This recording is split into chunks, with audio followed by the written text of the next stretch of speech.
Escuchen. ¿Qué tal, mi gente? Aquí estoy yo. Este va a ser el intro ahora. La araña y el lagarto.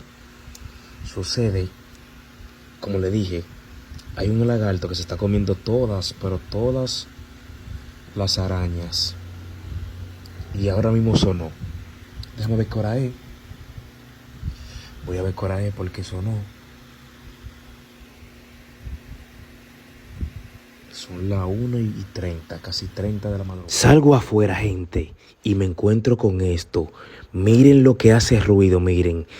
Pero no 1, ni 2, ni 3, mi gente. Ustedes verán cuánto lagarto hay ahí. Los lagartos que están acabando con las arañas. Por eso que no hay ni una, gente. Pero miren esto. No solamente uno, miren otro más, gente. Y hacen ese sonido tan raro en las noches que yo pienso que es una bruja, pienso que es un animal raro que está queriendo asustar a alguna presa. Pero no, mi gente, miren estos lagartos, qué grandes son. Y ustedes verán el que pronuncia el ruido.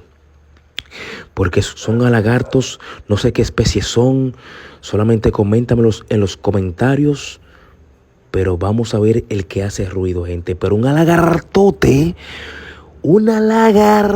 gente, que da miedo.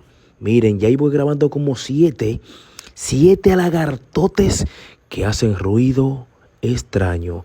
Pero lo importante de esto es, vamos a ver el que hace el ruido, gente. Vamos allá, porque esto no se va a quedar así.